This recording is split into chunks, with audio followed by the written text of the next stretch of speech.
रहीम प्यारी foodies family, आज आपके लिए लाई हूँ चटखारा स्पेशल बीफ बोटी की ख़ास रेसिपी, जिसे बहुत ही जूसी, नरम और मज़ेदार आपकी और ऊपर से बहुत क्रिस्पी बोटी तैयार होगी। बीफ की खाने में बेहद मज़े की है, सिंपल इंग्रेडिएंट्स के साथ है। इससे पहले भी मेरी चटखारा बोटी के ऊपर आपने मिलियंस में व्यूज़ दिए, बहुत अच्छा रिस्पॉन्स दिया। ये रेसिपी थोड़ी सी डिफरेंट है, जायके में उससे भी ज़्यादा मज़े की है। तो चलिए तैयार करें।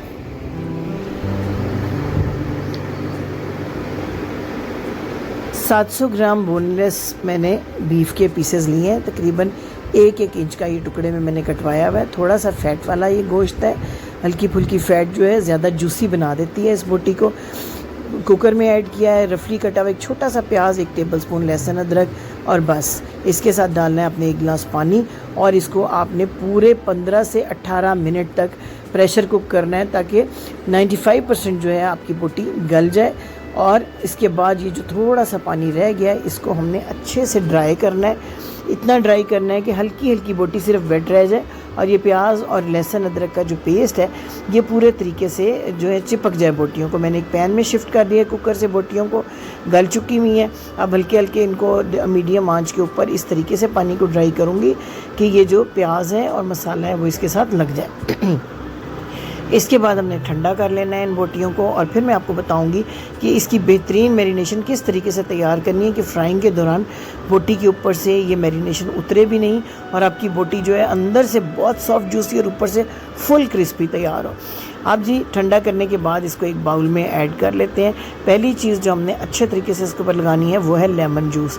3 से 4 टेबलस्पून लेमन जूस आपने लेना है। मैं बॉटल जूस इस्तेमाल कर रही हूँ, आप फ्रेश भी ले सकते हैं। 1/2 टीस्पून मैंने इसमें कुटी हुई लाल मिर्च डाली है। मोटा मोटा कुटा हुआ जो है धनिया पाउडर वो आपने इसके अंदर 1 टीस्पून पूरा डालना है। इसके साथ ही आपने 1/4 टीस्पून नमक का डालना है। नमक अपने टेस्ट के हिसाब से एडजस्ट भी कर सकते हैं। 1/2 टीस्पून ज़ीरा पाउडर, 1/2 टीस्पून काली मिर्च का पाउडर, सुर्ख मिर्च पाउडर टेस्ट के लिए थोड़ा सा मैंने डाला है इसके अंदर। इसके बाद आपने ऐड कर देना है इसके अंदर थोड़ा सा गरम मसाला, और इसके साथ ही आपने थोड़ा सा रेड फूड कलर, ये आपका ऑप्शनल है। अगर फूड कलर नहीं है तो उसका फ्लेवर पे तो कोई असर नहीं है, थोड़ा सा लुक अच्छी खूबसूरत आ जाएगी बोटियों की। अब आपने पहले मसाले को खूब अच्छे से इसके ऊपर लगाना है। उसके बाद बाइंडिंग के लिए इसके ऊपर 2 टेबलस्पून कॉर्नफ्लोर, अगर कॉर्नफ्लोर नहीं है तो मैदा यूज़ कर सकते हैं।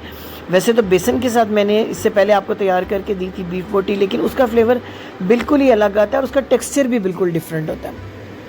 मैदे के साथ जो आप तैयार करेंगे या कॉर्नफ्लोर के साथ, ये बड़ी ऊपर से क्रिस्पी होती है और इसकी एक बाइंडिंग बहुत अच्छी होती है मसाले की, और इसकी लुक भी बड़ी खूबसूरत आती है। और ईद की दावतों में ये बड़ी ज़बरदस्त स्पेशल बोटी की रेसिपी है जो कि सभी को बेहद पसंद आती है और बहुत ही मज़ेदार तैयार होती है।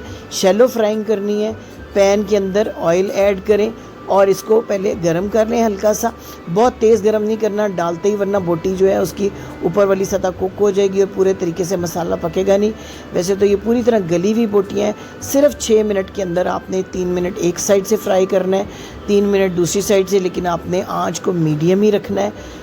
मीडियम आंच के ऊपर 6 मिनट आप इसको बनाएंगे तो दोनों साइड से ना सिर्फ कलर बहुत प्यारा आ जाएगा, बल्कि बहुत ही क्रिस्पी आपकी ये बोटियां जो हैं वो तैयार हो जाएंगी। बेहद मज़े की रेसिपी है। अगर अभी तक आप मेरे साथ हैं इस रेसिपी में तो इसका मतलब है कि ज़रूर आपको पसंद आ रही है रेसिपी। तो फ़ौरन लाइक का बटन दबा दीजिए और चैनल को सब्सक्राइब करना मत भूलिएगा, क्योंकि ईद के हवाले से और आगे समर ड्रिंक्स और समर के जो डिज़र्ट्स हैं उनके हवाले से ढेरों बड़ी बेहतरीन रेसिपीज़ हमने आपके लिए तैयार की हैं। पहले भी आपकी तरफ से हमेशा अच्छा रिस्पॉन्स और सपोर्ट मिलती है, तो मुझे उम्मीद है कि अब भी आपको ये रेसिपीज़ ज़रूर पसंद आएंगी, क्योंकि हमारी तमाम रेसिपीज़ जैसा कि आप जानते हैं आम घर के किचन में पाए जाने वाले मसालों से तैयार होती हैं। पहला बैच जब बोटियों को फ्राई कर लिया है तो ये जो थोड़े थोड़े रेसिड्यूज़ बचेंगे ऑयल के अंदर, इनको आपने ज़रूर निकाल लेना है, ताकि ये बर्न होकर अगले बैच की बोटियों की जो शक्ल है वो ख़राब ना करें। इस तरीके से ऑयल को उनको अलग कर लें। टेम्परेचर बहुत बढ़ने नहीं देना है आपने ऑयल का, बिल्कुल मीडियम फ्लेम के ऊपर आपने इसको रखना है। ये देखिए रेसिड्यूज़ मैंने अलग कर लिए हुए हैं। इससे पहले भी मैंने बकरा ईद स्पेशल की जितनी आपको बिहारी दम कीमा की, बाल्टी गोश्त, कुन्ना गोश्त की रेसिपीज़ दी, उन पे हज़ारों और लाखों में व्यूज़ आए और आप लोगों ने बहुत पसंद किया। अब भी मैं उम्मीद करती हूँ कि आपको ये रेसिपी पसंद आएगी, तो आप अपने अच्छे अच्छे कमेंट्स में मुझे ज़रूर बताएंगे। थोड़ा सा चाट मसाला, थोड़ा सा नींबू का जूस इसके ऊपर डाल दें और जनाब ढेरों तारीफ़ें पाएँ।